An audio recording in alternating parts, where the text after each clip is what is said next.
I'm just gonna do it. My channel is ASMR, as you may be able to tell by the title of the channel. Everything's Shiny ASMR, which comes from Firefly, by the way, if you're wondering. My favorite character, Kaylee, says, "That's shiny, Captain." She loves to use the word shiny. Even Malcolm Reynolds, the captain, the main character, does it too. Sometimes he calls things shiny when he wants to say that it's good or it's perfect or whatever, favorable. Anyways, I just finished filming a member-only video in which I discussed the Odyssey and my thoughts on the Odyssey. And at the end of the video, I was like, guys, if you think this is boring, like, tell me. But if you don't, like, I would love to do some of this because I love talking about movies with my friends, and I want to talk about movies with you guys. And because I am being so inspired by Caroline, is it Eason or Eason? I'm being so inspired by her right now. She has an ASMR channel. Please check her out. She's freaking hilarious. She did a video analyzing the life of Showgirl by Taylor Swift, and she did it in an ASMR voice, but it was a real analysis where she was actually talking about the album, just being herself, and it's so relaxing. It just feels like a friend is talking to me, and I get ASMR from it. It's amazing. So I want to try something like that, you know. But so I wanted to talk about the Odyssey. That's what I did on my member only video. But now I want to switch gears to Spider-Man 2. Tobey Maguire, Spider-Man 2 with Doc Ock. Because Spider-Man Brand New Day is recently released in theaters. I went and saw it last night with my brother. I really enjoyed it.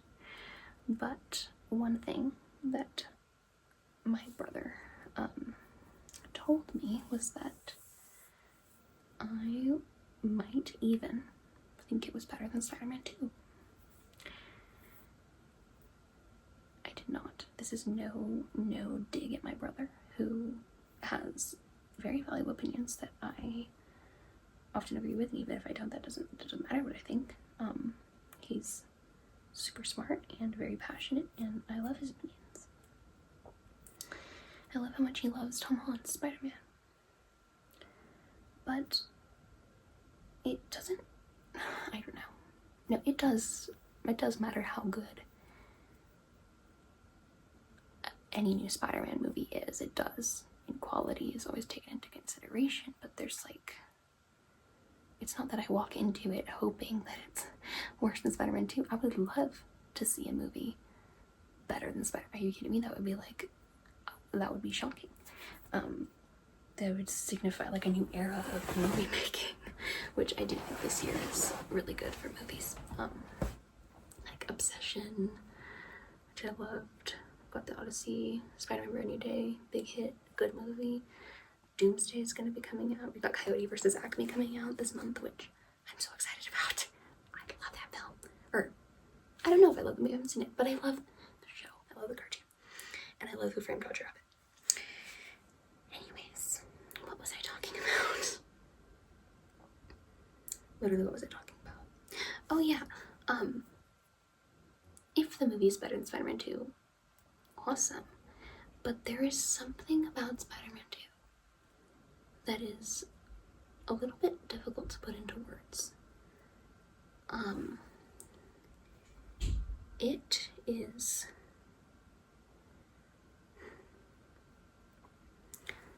there's something so relatable about Peter in that film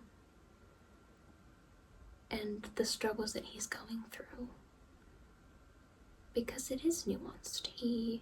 In Spider-Man 1, at the end, Mary Jane confesses her love for him and says she wants to be with him. And he says no. He wants to keep her safe. He says no, we can't be together. He rejects her, which is the last thing he would ever do because he loves her too. And he's always wanted to be with her. Anyways, so that's how Spider-Man 1 ends. And in Spider-Man 2, he is regretting his decision to reject her. Because even with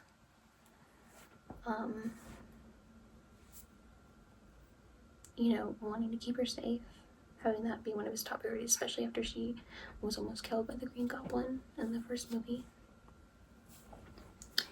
Even with all that being taken into consideration, he is a freaking wreck. Trying to deny his love for the magnetic and beautiful Mary Jane Watson. So, he's also guilty. He feels guilty because he shouldn't want to be with her. He should want to protect her. With great power comes great responsibility. He is not allowed to just be a normal college-age kid. He must be more than that. He has been blessed with power, and he needs to take into account the ramifications of that power. So we've got regret, we've got guilt, we've got desire, but also something deeper, a yearning for companionship. Harry, his best friend, is, I was about to say just like companionship with Mary Jane that goes deeper than desire, obviously, because he loves her. He doesn't just think she's pretty, but he also just needs companionship in general. I mean, Harry holds something against him. He holds the fact that Peter is friends with Spider-Man against him because Spider-Man killed his father, the Green Goblin. So Peter feels alone in the world, even at his birthday party. You know, his friends are there, Mary Jane's there, Harry's there. Harry still has to bring up this dicey subject, like, hey, your little friend killed my dad. And Mary Jane that night tells him, I'm seeing somebody. I don't need you anymore. I confess my love for you, but you rejected me and I don't need you anymore. That's a doozy. He also loses his job, like, immediately. And did you guys know that the woman who's behind the desk when he goes into the place and says pizza time, that woman is Emily Deschanel, who plays, like, Bones in Bones. And she has, like, 2 seconds of screen time in Spider-Man 2. It's funny. Anyways, okay. So, we've gone through the struggles that Peter is facing. There's more than that, though. There's just kind of the struggles of, like, Spider-Man, you know? Like, he, even with all these more specific things, he is young. He's still just a boy, really. You know, my frontal lobe isn't developed. Peter Parker's isn't developed in Spider-Man 2. You know, we act so old because we're in college. But, we are not as wise as we may think we are. We don't make the best decisions sometimes. Sometimes we regret our decisions. A lot of the times we regret our decisions. We make mistakes. And everybody does that at any age. But, you know, being young, being maybe a little bit less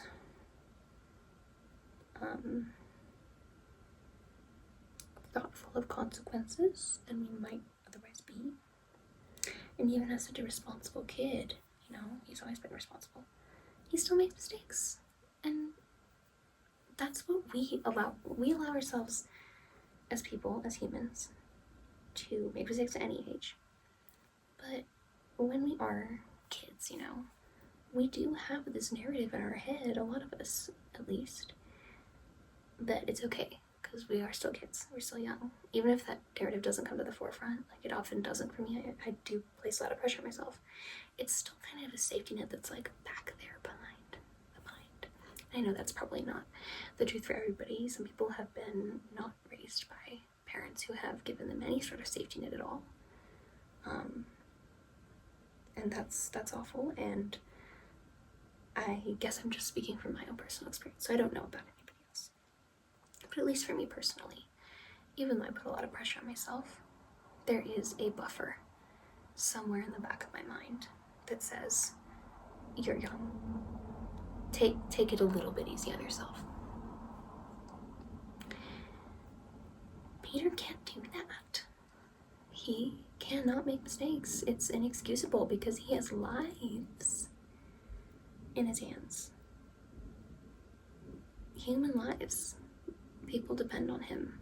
He is New York's hero.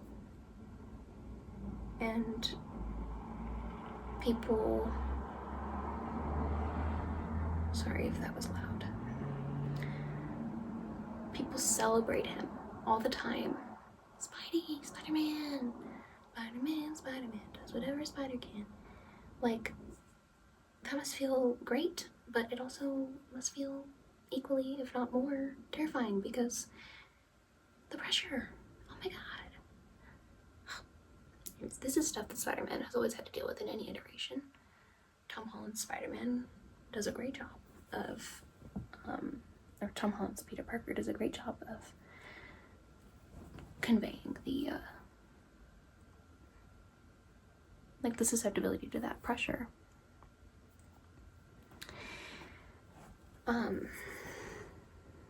But Tobey Maguire, it's like they went into a lab and they said, okay, we're gonna make a perfect actor to play Peter Parker. And so they mixed up a bunch of chemicals, put in some sort of like AI computer chip, and out sprung Tobey. It's in his freaking eyes, guys. The torture, the duality in so many senses. Not only is he both Spider-Man and Peter Parker, but he's both desirous and guilty. He's both proud and regretful. He is both powerful and responsible. And no matter how good Tom Holland is, I just spent the last video talking about how he was great in The Odyssey, by the way. No matter how good at acting Tom Holland is,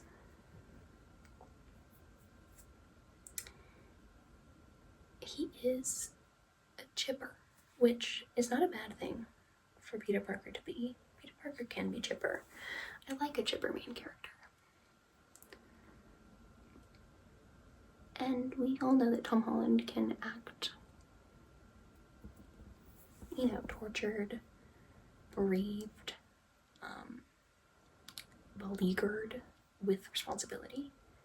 He doesn't act positive all the time in his Spider-Man films, but he is the type of Peter Parker that kind of,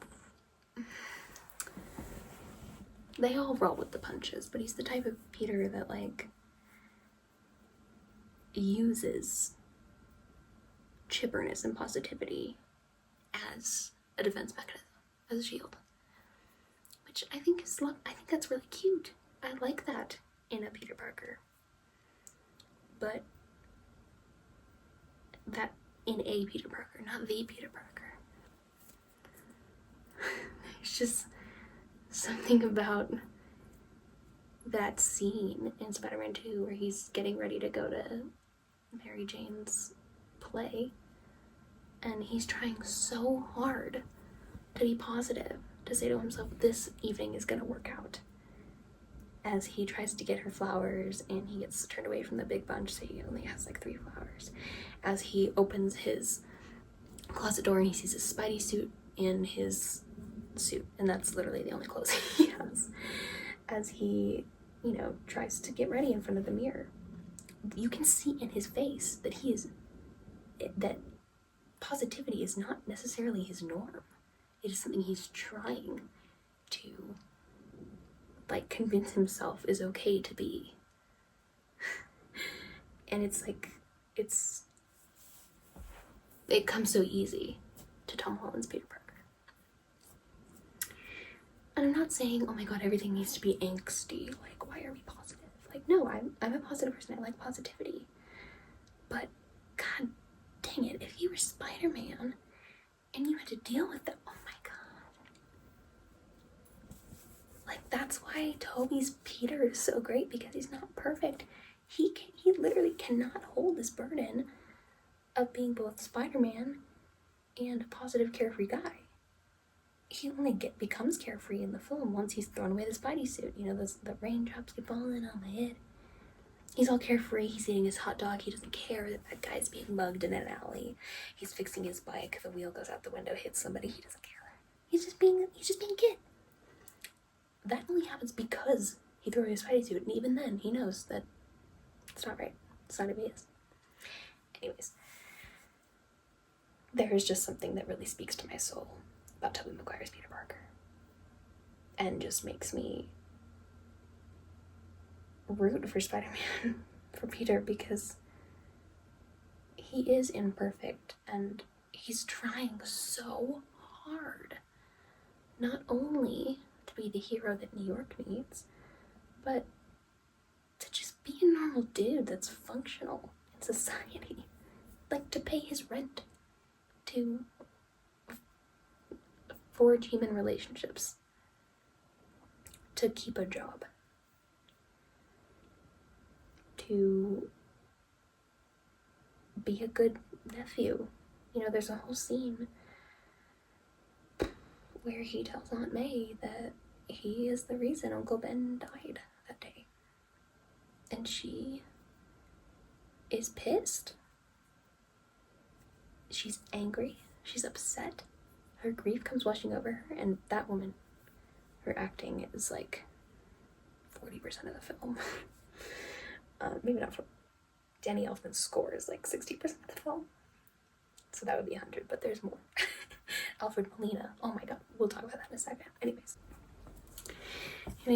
Aunt May leaves. She's like, I can't deal with you right now. Like, I need to just go and be alone for a second. She goes upstairs, presumably to, you know, cry. And then the next day, he comes back to help her, like, as she's moving, and you can really tell he wants to talk about this. He doesn't really know how to approach it, though. He's like, imagine if you told your grandma that you were the reason her husband, your aunt told her that her husband, your uncle, you're the reason he passed away in such a horrible way. Imagine trying to, like, approach her after that conversation. Like, that would be so awkward and hard, and you could see that in his eyes. And she's like, we're not gonna talk about it. Thank you for telling me the truth. We're gonna move on. And it's like, hey, tell me you love me unconditionally without telling me you love me unconditionally. It's just beautiful and subtle, and it's writing. It's good writing. Anyways. Okay, Alfred Molina. Doc Ock. Best freaking villain other than the Joker, in my opinion. Spider-Man 2 is my favorite superhero movie other than The Dark Knight. But anyways, Avengers is like right underneath, like the first Avengers movie, I mean. Okay. The Power of the Sun in the Palm of My Hand, that guy, right? So I think often with Spider-Man villains, I mean almost every time, basically every time, yeah, we meet the villain when he's still a good guy, and then something happens. Some sort of transformative event occurs. So, for the Lizard, for example, we meet him. He's Dr. Connors. He's Gwen Stacy's mentor. I'm referring to Amazing Spider-Man 1. And then he tests out his lizard thing so that he can regrow his arm, and suddenly he's devolving into this person who just wants to turn everybody into lizards, you know. So we met him already. Asked him about, I think Peter asks him about his father because he knew his father. So they have a conversation one-on-one. And if you didn't know originally, or you didn't see the trailer or whatever, you are slightly oh, okay, he's the villain now. Whoa. That happens in Spider-Man Homecoming. Michael Keaton's gonna be the villain, because the opening scene, the prologue scene, has him being pretty ruthless with like people he's working with. But you know, Peter meets him as Liz's dad before he realizes that he's the Vulture. Spider-Man Far From Home, Mysterio. He's a great chipper guy. He's a helper until we realize that he's not really. But that also is a little bit different because he was always bad and he was just pretending to be good. Amazing Spider-Man 2, which we do not talk about that movie. Electro starts out as this good guy that's kind of like socially awkward, and then he turns into Electro. But that movie's freaking dog crap, so I'm not even gonna consider it. In Spider-Man 1, Dr. Osborn, Harry Osborn, is inherently a good guy that is dealing with personal demons that are impossible to overcome. So that is kind of similar to, you know, this thing that I'm talking about where you get introduced to the villain and see him as like a person, like a human, before you see him as a super villain. Okay, so yes, that happened in Spider-Man a lot, all throughout the 3 Peters. Doc Ock.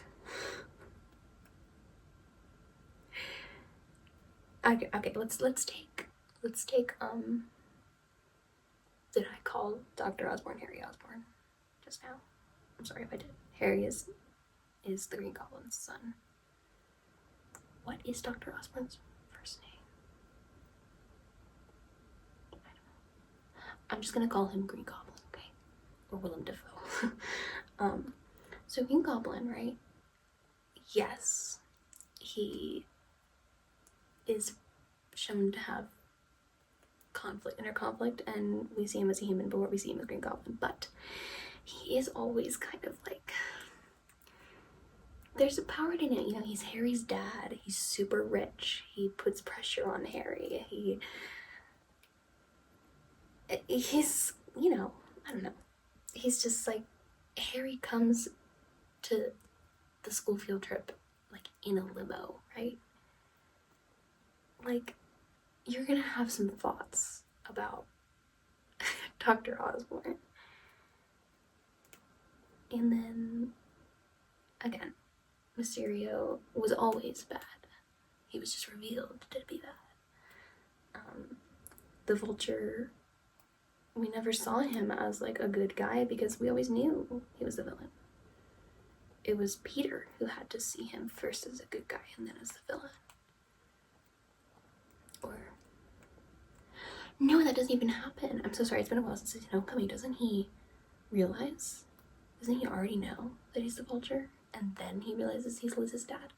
So that's just totally not even what I'm talking about then. In the new Spider-Man, I don't want to spoil anything, but the villain is never really given a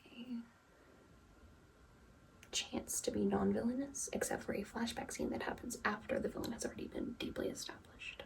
And that's often what's used in superhero movies, like a flashback scene, like, oh, this person was actually good, you know?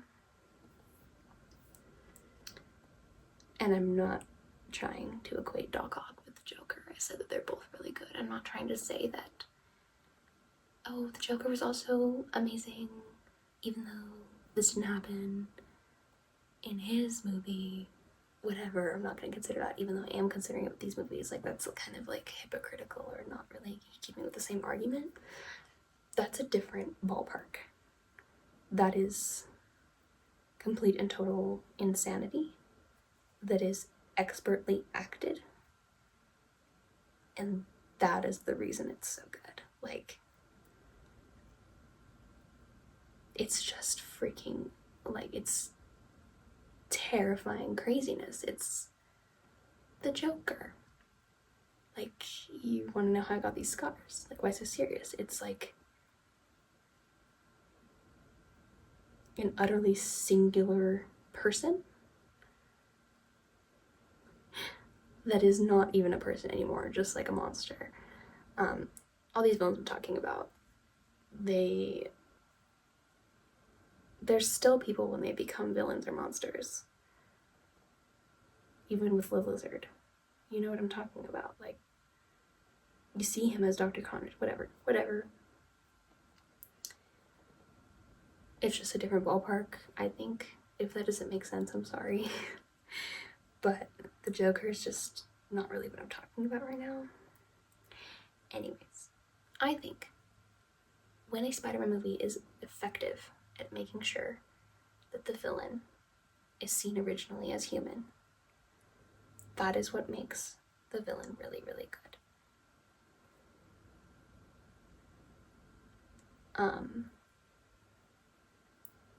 And I think Spider-Man 1 does that pretty well. I think Amazing Spider-Man 1 does that fairly well.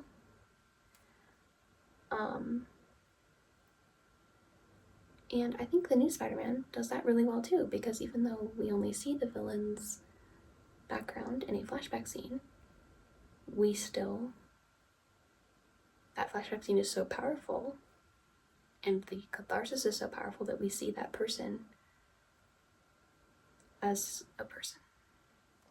So those 4 movies that I just labeled off, Spider-Man 1, Spider-Man 2, Amazing Spider-Man 1, and Brand New Day, I think they all do this well. But Spider-Man 2, Peter meets Otto Octavius to, like, I don't know, like, get some advice or talk about a school project, I think. And yeah, they're talking about a school project, right? He comes in, is Otto and his wife.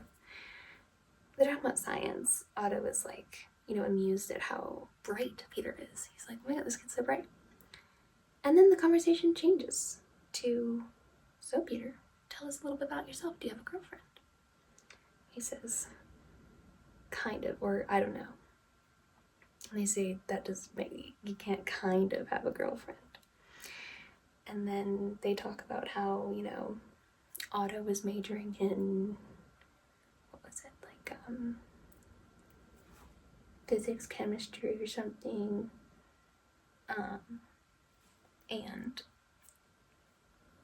or like biochemical engineering or something, I can't remember what it was. And Rosie was an English major, and they met on the steps of the college, and like he told her all about like wave particle duality, and she told him all about Shakespeare, and they fell in love, And she's doing this in the context of trying to tell Peter, like, trying to kind of like give him a little sense of like, we were young once, and we didn't have each other at one point, and then we did. And Otto was like, tell the girl, tell her, looking at Rosie as he says this, like, it worked for us. You can see it in the way we look at each other, the way we love each other, the way we talk about how we met. None of this is said straight out except for the part they told you Rosie said, like, we talk about Shakespeare, that stuff. But God, you can freaking see it. Okay. When Andrew Garfield meets Dr. Connors, nothing like that happens. When every time that Tobey Maguire meets Willem Dafoe's character, the Green Goblin, and stuff like that, like, or every time we see Dafoe struggling with his inner beasts, oh yeah, like classic villain arc, like he's struggling, like he's turning into something he doesn't want to be. It's nothing like this.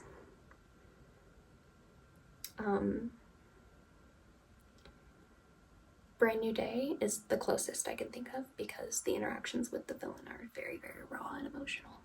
So that's great. But again, this stuff comes after the villain has already been established. Okay, anyways. So Spider-Man 2. They're talking and Peter's laughing, like, kind of anxiously, like, he's like, yeah, I know, like,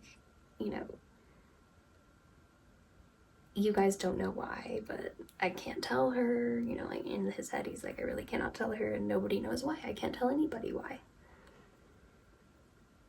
like this couple who's like so sweet and just trying to help me out.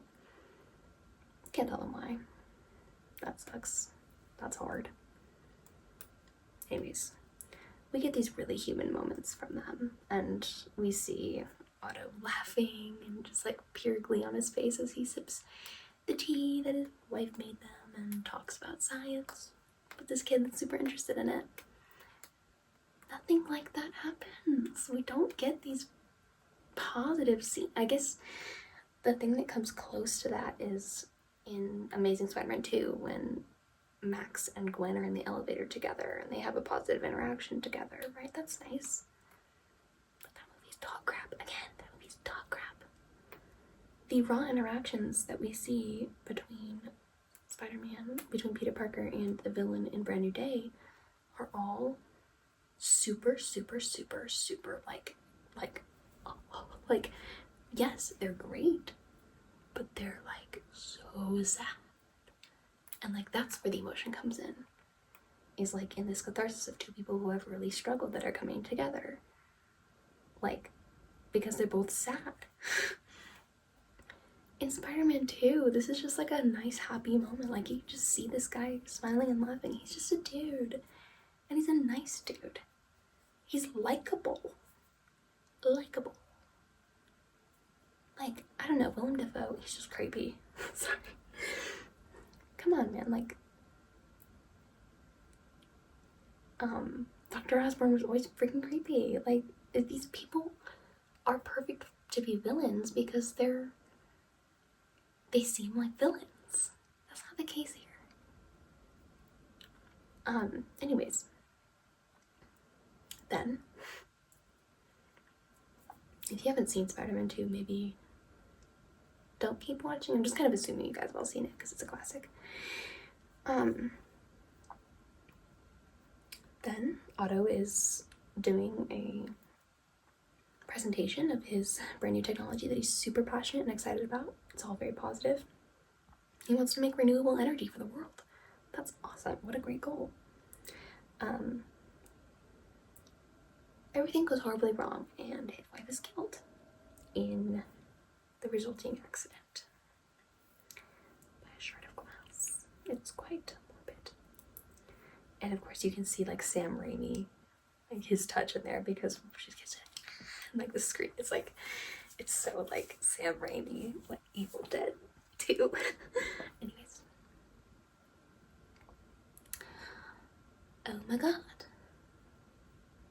So then Otto he has his like octopus stuff permanently affixed to him, and he's like unconscious. He gets taken to the hospital and they're trying to figure out how to get these things off of him, and he's still unconscious, and then he doesn't know it, but these arms have this like defense mechanism, and they just kill everybody in the hospital, all these nurses and doctors. He is taken out of the hospital and taken to this like abandoned place, not really of his own accord. He's like, you know, and he's like, oh my god, Rosie, my world, my life, my muse for the science I do, my inspiration. Because we related English to, like, you know, literature to science before. And it's very clear that he sees his science as his creative work and Rosie as his muse. She's gone. She's dead. Well, what does he need to do? He needs to follow through. What was this all for? Was it for nothing? Did she die in vain? Well, we need money. We need money. And again, this is kind of like the Green Goblin, because you can tell that the little chip right here, which kind of makes a reappearance in the new Spider-Man, which I loved. The little chip is like kind of in his brain. It's telling him what to do. His arms are sort of like coming in like kind of sneakily, like you can hear they're kind of hissing. This isn't all him. This apparatus is taking advantage of his negative emotions and his grief, okay? Anyways. So he goes and robs a bank, has an altercation with Spider-Man, who he kind of blames Spider-Man for Rosie's death because Spider-Man did come in and like pull out the wires in the wall when he was doing his experiment, because if he hadn't, like, everybody in the room would have died. But then only Rosie died. But then Doc Ock is like, well, Spider-Man destroyed the experiment. That's why Rosie died. Like, it would have been fine if he hadn't pulled that stuff out of the wall. So he already has a vendetta against Spider-Man. Reasonably so. If you think that somebody is, like, somebody's incompetence or somebody's unforced error is the reason that your spouse is dead, that's pretty solid character motivation. Especially if you are one of the best scientists in your field.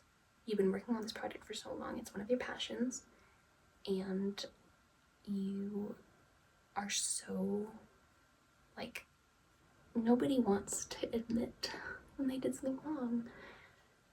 You really, really don't want to admit when your,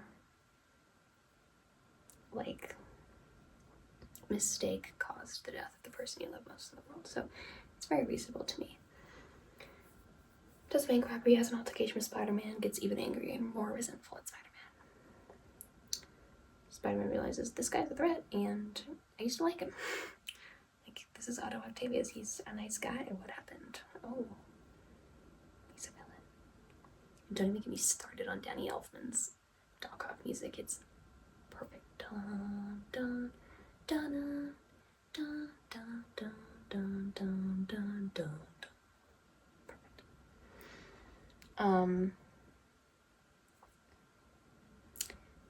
And eventually, you know, Doc Ock realizes. I think, actually, I did forget one thing. I think he tries to schmooze himself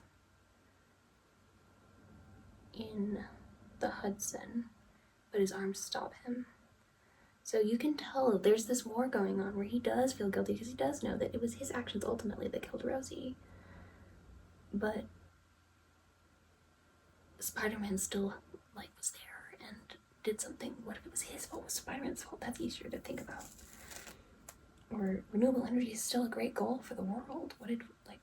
Why does she have to be dead? Like, do I need to finish what I started? Do I need to destroy what I started?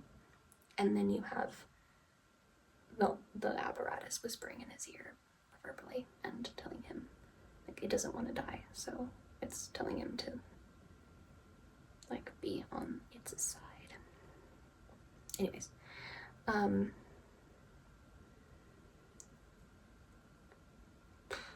it's just so, you know, one thing that I was thinking about when I made a cut, because my phone ran out of storage and I had to delete some things. Spider-Man 2 is emotionally complex and has a depth due to its simplicity. And first of all, by the way, I haven't been referring to Spider-Man 3 because I hate that movie. I despise that movie. We're not going to talk about it. It's ruinous. Anyways, something that, you know, Brand New Day did is it has a lot of it has a lot of, you know, villains from the comic books popping up at the beginning. You know, it has, you know, not only is the villain, but the person behind the villain is the villain, you know? And I am all for that. For a summer blockbuster, yes, like, bring on all the, like, it's fun to watch Spider-Man fight the Scorpion and to watch him fight these other characters and stuff. But you don't want to oversaturate. And Spider-Man Brand New Day is a long movie, and Spider-Man 2 is an averagely sized movie. It's an average sized movie.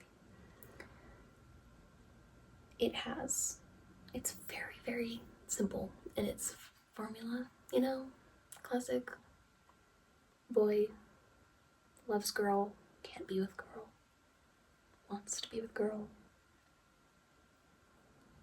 has had greatness thrust upon him, superpower that he can't say no to.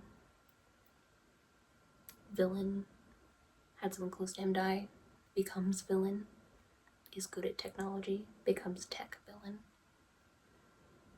Villain and hero fight because villain is threatening the city that the hero feels responsible for. Then villain threatens hero's love, raising the stakes.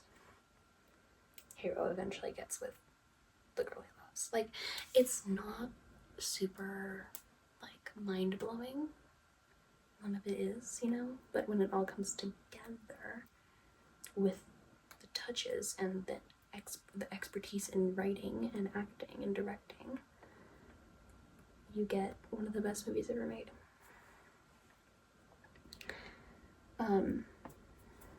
Anyways, let's talk about MJ and Peter and their dynamic throughout the movie. So he misses her show because he arrives late because he had to save somebody, and Ash from Evil Dead makes him stay in the lobby and not come inside of the theater. And Mary Jane saved a seat for him. It's really sad. It's vacant. She's sad that he's not there. We're sad because, oh my god, no. And we're like, Ash, why? Army of Darkness is one of those movies. Anyways, besides the point. What? Oh, that's right.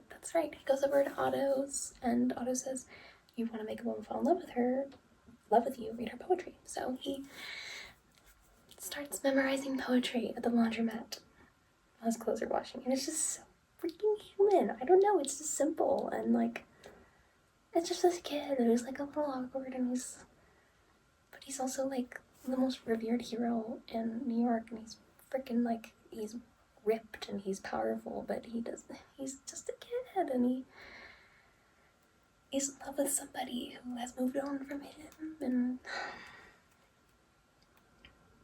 lives with his aunt, and he's poor, and he's just trying to go to school, you know, he's flunking his classes too.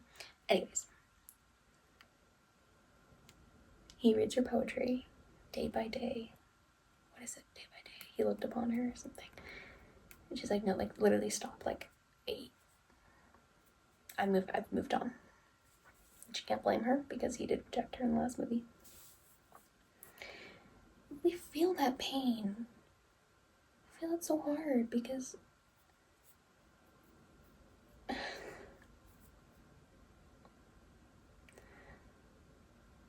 well, one reason is that we do feel that, like, what could have been, because she confessed her love for him in the last movie and he said no. We're kind of like, come on, Peter, like, darn it, like, we know why you did it, but dang it, like, why'd you have to do that? We're kind of annoyed with Peter. We're like, yeah, man, like, you let her slip away, you fumbled her, but we're also like, you deserve a second chance, give him a second chance. Your new boyfriend is cocky and dumb. He's the astronaut who was the first astronaut to play football on the moon.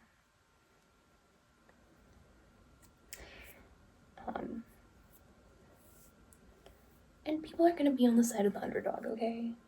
Like, and yes, Spider-Man is always the underdog. That's why Spider-Man stories are so successful with audiences. So Andrew Garfield, Tom Holland, yes, their Spider-Man are always the underdog.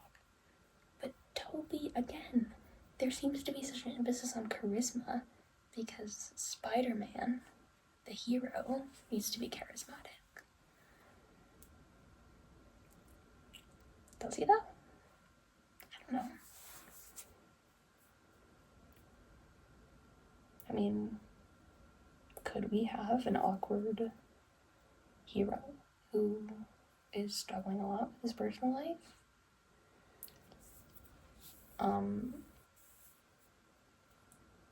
Captain America is confident and is literally superhuman and is older and has had a lot of experience.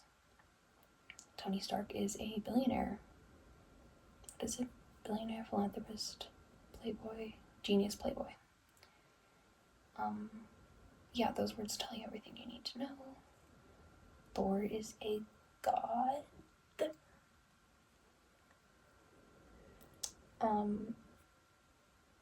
Black Widow was raised to be a killing machine.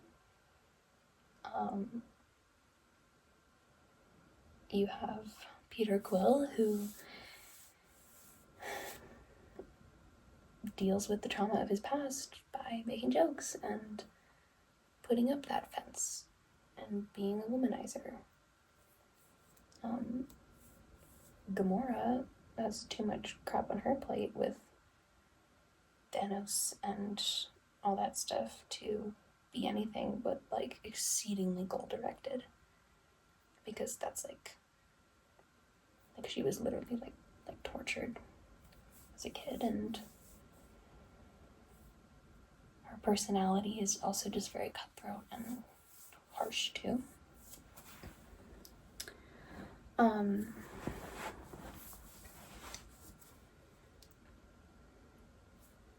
You have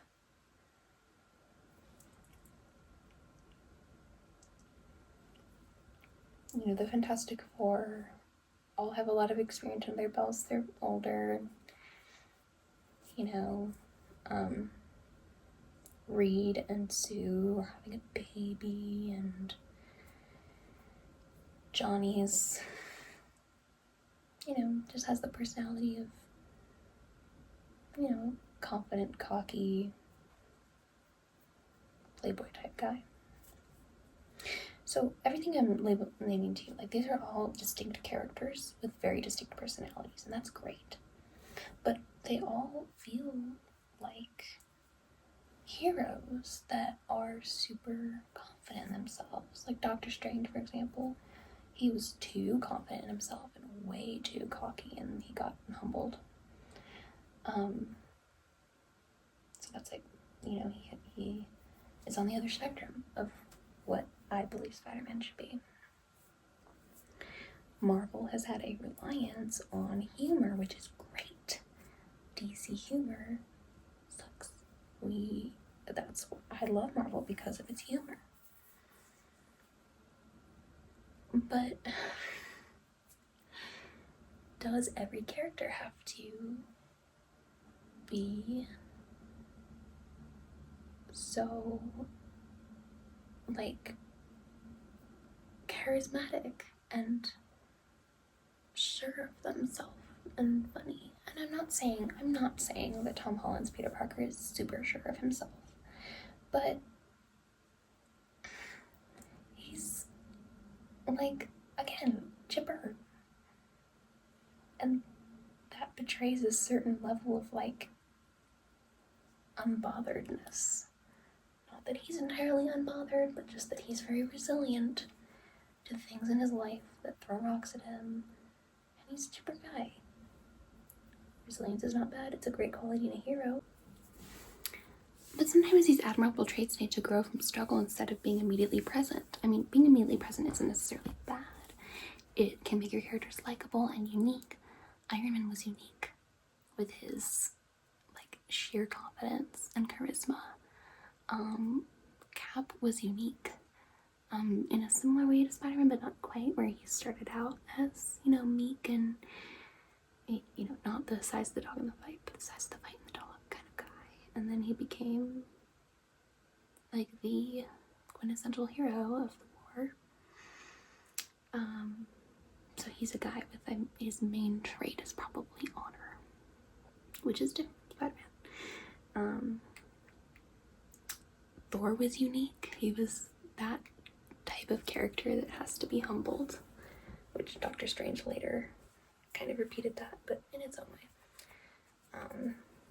Because it is going to be a different thing from being, like, humbled because you're a god versus humbled because you're a surgeon. Like, you can explore different things there, and Doctor Strange was, like, really focused on, like, the spiritual side of things. But they both have the same type of ending where the character makes a really big sacrifice and then is deemed worthy by the universe or something. Once every character starts being like this, and Marvel syndrome sort of takes over, things stop being interesting. Avengers 1 is so good because every person in the group is different. Cap and Iron Man are particularly different. They're very at odds. This person who is a little bit more of a hedonist, who prioritizes worldly pleasures, versus this person who is entirely about honor and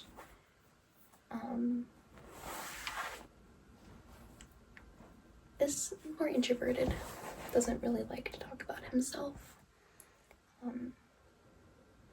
because he came from being a person who wasn't very confident, Anyways, I think that Tobey's Spider-Man is... Tobey's Peter is a person like any other.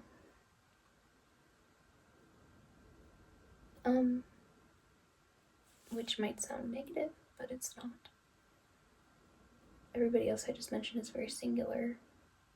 Captain America is singularly honorable. He throws himself over that grenade, which, when you really think about it, is a really, really, really intense thing to do.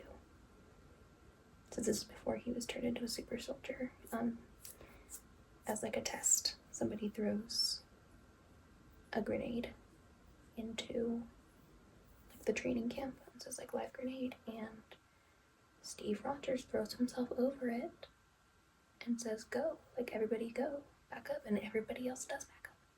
He's the only one. And that's why they choose him to be the super soldier. That's a crazy thing to do. That's like courage beyond what a lot of us possess. We don't really know what we possess until we're in the moment.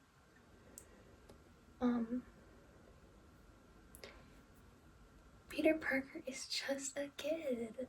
He's a nerd. That's something that makes him stand out, which I love, by the way. He's smart. He's very smart. He's a good kid. He's not a bad kid by any stretch of the imagination. He's not a bad guy. But he's just a regular person. That is the appeal of Spider-Man. Anybody could be Spider-Man. That's why in the Spider-Man universe, all the kids love Spider-Man, because anybody could be Spider-Man. Who's behind the mask? Could be anybody. Could be you, eventually, Not to mention all these other characters are unmasked, so that's also a difference, Anyways, I think I've harped on this a lot. If what I'm saying doesn't make sense to you, you have a different opinion, that's totally okay. I feel like I'm maybe struggling to articulate why Tobey's Spider-Man is so special to me. Maybe it's just because he's what I grew up with, so maybe I am biased. But, the scene on the train where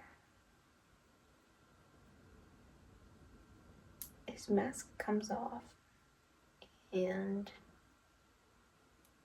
everybody on the train comes together to help him, people from all different walks of life. They stand up for him, they say, if you want to get to him, you gotta go through me.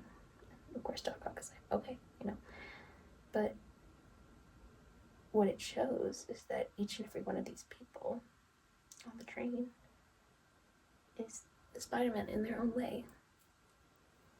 They are their own unlikely hero, perhaps reluctant hero too.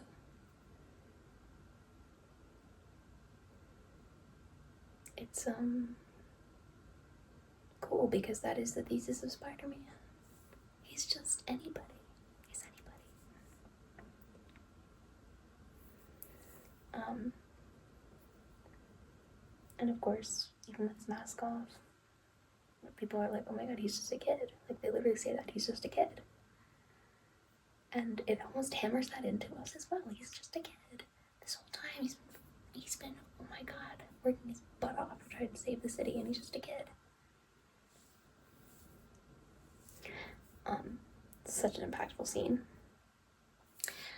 Then, of course, there's also the part in the movie where he does decide to throw away his super suit and just take the easy way, which is the temptation that has been dogging him for such a long time that he finally gives into.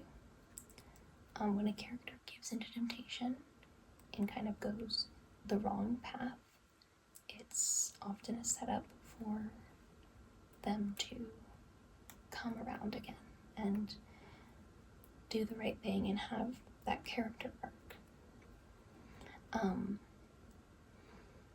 But this is not just like a willy-nilly, like, just like plain out formulaic character arc structure, because like Peter has this like sense of resentment toward his Spider-Man half of himself. You can see it when he's like viciously eating that hot dog as the person's getting mugged in the alley. He's like, I don't care, but he's trying to convince himself he doesn't care. He does care.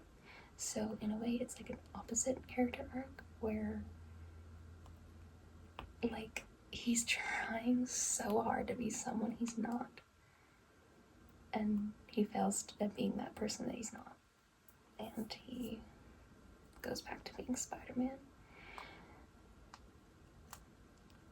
And it's like, okay, you'd think that a movie with like a reverse character, like what even is that? That's not going to be a good movie, because movies need character arcs. But still, his character is not a flat line. One thing about Rey's character in Star Wars sequels, her character arc is a flat line. Even though Peter is always the same Peter, and we know he is, he's still trying to don a mask. He's trying so hard, and like he's literally trying to alter himself to move away from the hero version, from Spider-Man. And so, yes, he's not going to become something different because he's trying to alter himself, but he is not stagnating. He's progressing. He's struggling in this film to figure out who he is. And I love films where the character progresses, because it's so human. We all make mistakes like that. We all have like periods of regression. It doesn't always have to be growth. So in that way, it does kind of subvert things, I think. And then it makes that cathartic scene on the train so great, where he really embraces that he is Spider-Man. Another aspect I just thought of,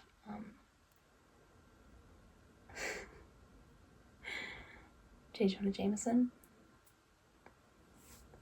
You don't get better than that. Like, genuinely. Like, just such good, like, comedy writing. This is another example of how he doesn't have to be Marvelized. It doesn't have to be, like, every single line is comedy. But it can still be really freaking funny. Like, all of his scenes are hilarious. At the wedding, where he says, like, tell whatever to, like, cancel the caviar. It's so funny. And, every scene where he's at the newspaper, like, he says, give me a violin, to Elizabeth Banks' character. He's just like, give me a violin, and there's no context. It's so funny. Okay. Talked about a lot. Let's talk about MJ. So, oftentimes you'll see a rather undeveloped, like, woman character in the superhero movies, because she's like the motivation for the guy to change. She's the motivation. She's just there as an object for him to eventually get to. She's like an endpoint for the main character to go from A to B with. But I'm not gonna deny that she probably could have had more depth to her character. Again, I think the movie had the right length. I don't think it should have been longer. So I might actually argue against adding more scenes exploring Mary Jane's depth of character, just because I don't want the movie to be longer. But I don't know.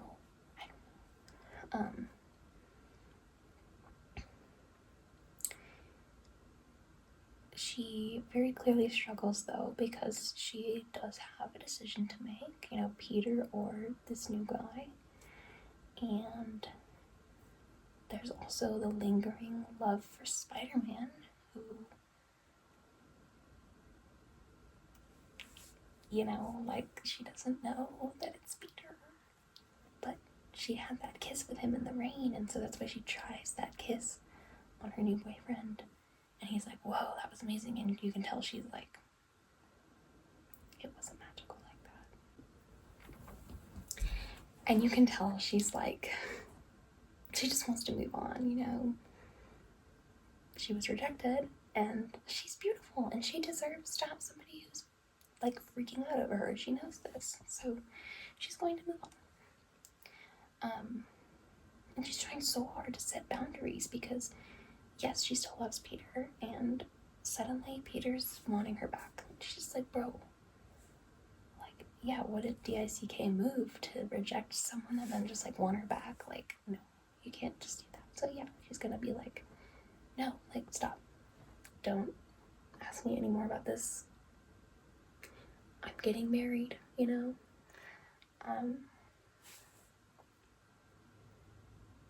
Again, Peter does things where we want to grab him by the shoulders and shake him and be like, why did you do that? You know, that's why he's a good character.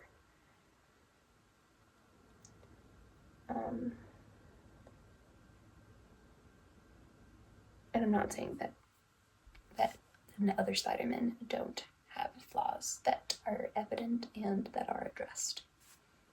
They all have their great character depth and flaws and stuff, for sure. Like, the problem that is addressed in Homecoming is that Peter can't be Spider-Man without the suit. And so Tony Stark revokes his suit. You know, so he has to rise above that. And Spider-Man Far From Home, he's too trusting. He's coping with grief for the father figure in his life, Tony Stark. Anyways, not the point. The point is Spider-Man 2. Okay, MJ. So she is still in love with Peter, evidently. She also has feelings for Spider-Man. She also has feelings for her new fiance. But these feelings are a little bit performative. You can tell that they are, because she needs to tell herself that she's moving on. She needs to tell herself that she's okay without Peter. And he's a tool for her to do that with. She,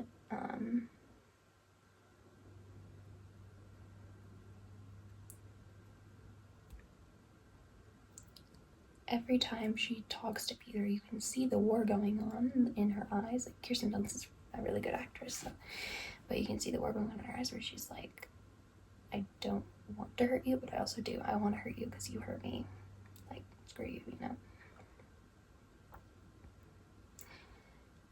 Anyways, but yeah, I'm not going to deny that, like, her strength of character is not, like, what makes this movie stand out. Like, yes, Mary Jane is a good character. She's a good love interest. She is very talented in her, like, the character is talented as an actress on, is it Broadway? Off-Broadway show or something? She has a lot of talent. She comes from an abusive family. She's got trauma behind her. We know that she has a depth of heart because she opened herself to Peter in the last movie. She is not, like, narcissistic or super, like, she's not full of herself, but she also knows her worth. She's not She's not like a glum person that thinks that that is, super insecure. And I'm not saying that being insecure or being confident are bad things. We as women have that put on us way too much. We are either too insecure or too confident, and there's like no in between. So I don't want to perpetuate that, but I'm trying to say that MJ is like attractively confident in herself, but she's also easy to talk to. Like, she's approachable, and that makes her likable as a character. And maybe that is some internalized misogyny. I don't know. Please let me know if you have thoughts on that. Anyways, yeah, and then just the, like, New York being a character in the film. Like, the initial pizza time scene is perfect for that, where he's going around saving people from, like, car accidents and stuff while he's trying to get the pizza delivered, and, like, we see him swinging and all that stuff. And it's just always fun to see Spider-Man swinging. And I think the new movie did something that I haven't really seen before, which is where we got a lot of point of view shots of swinging. I think Amazing Spider-Man 2 did some of that. Fun fact, the first time I watched Amazing Spider-Man 2, I threw up because I was getting vertigo from the swinging shots. Normally I wouldn't have, I was already nauseous, but that is kind of funny. But I do love swinging shots, I love point of view shots, so that was really cool in the new Spider-Man. Something I hadn't really seen before. But there's such a sense of movement in Spider-Man 2, which I don't think is something that the other ones are lacking. I'm just pointing out that it's good in that film. It's really good. I think my thesis is that the characters are what makes the film. And the simplicity of it, the relative simplicity of it, the comedy without being overdone, and without comedy being forced into literally everything, without Spider-Man having to have quips or taglines. Or not taglines, catchphrases, I meant. I think that kind of started with Andrew Garfield's Spider-Man, and that was what made him unique. That's great. Maybe it's not my idea of a good Peter Parker, but then it continued through Tom Holland, and now it's just kind of like,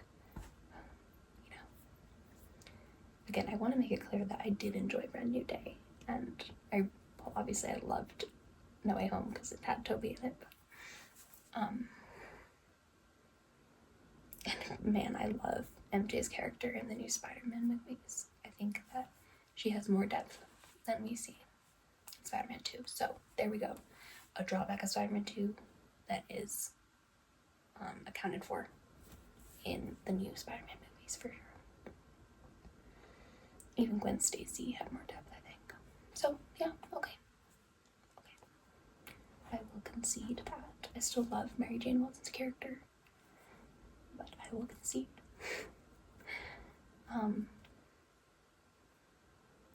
Yeah, I just think MJ shows a lot of bravery in ways that nowadays we would consider it's not tough enough, or it's too feminine or something, but that's also a way of being brave. Like, we shouldn't, honestly, like, it's not okay to have a restrictive view of women in any sense, whether it's you need to be tough or you need to be submissive. Like, if you are a feminine woman, you, like, be a feminine woman. You should be who you are as a woman. You shouldn't be held to these standards that are, like, super unattainable. Anyways. Yeah.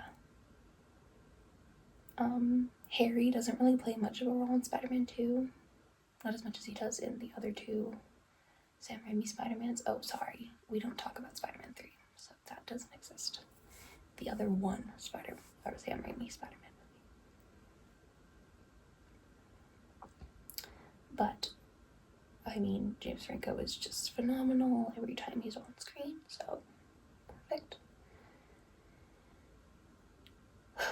And there are no unnecessary scenes. This movie is not long. Nothing unnecessary. Nothing feels crammed in, though. It feels like the movie goes by in 5 minutes. It doesn't drag. But it doesn't feel crammed in with too many things, which I honestly felt like Brand New Day felt crammed. No Way Home, I think it was in its nature to be crammed because it was combining multiverses, so I'll give that a pass. But you know what feels crammed is the movie we don't talk about. Because it has Sandman and Venom and Spider-Man's dark alter ego, Blamore. Don't even get me started, okay? I can appreciate the injection of memes into our culture that resulted from that movie. I cannot appreciate anything else. Let us continue to ignore that that movie exists. Okay, music is the best part, other than Doc Ock's character. So it goes music, Doc Ock's character, Peter Parker as a character, and then everything else. Yeah, so that's just what I think about Spider-Man 2. I am not necessarily right. Anybody is allowed to have their opinion. I love Andrew Garfield's Spider-Man, and I love Tom Holland's Spider-Man. They're great. I just don't love them as much as Peter Parker. I see Tobey Maguire as Peter Parker as Tobey Maguire. Okay, have a good one. Thank you for letting me ramble. Hopefully I've put you to sleep. If I have not, I clearly need to be more relaxing. Perhaps to speak slower, or to speak in more of a whisper. Yeah, let me know what you think. Which Spider-Man is your favorite? And why? And if you can't put your finger on it, just say that, because sometimes it's just a vibe. I just feel Tobey's vibe. And my brother feels Tom Holland's vibe. Like, you can just tell. We're just different people, and it makes sense that those are our favorites. It actually makes a lot of sense. I think you can tell a lot about a person based on their favorite Spider-Man, or you can deduce their favorite Spider-Man from their personality.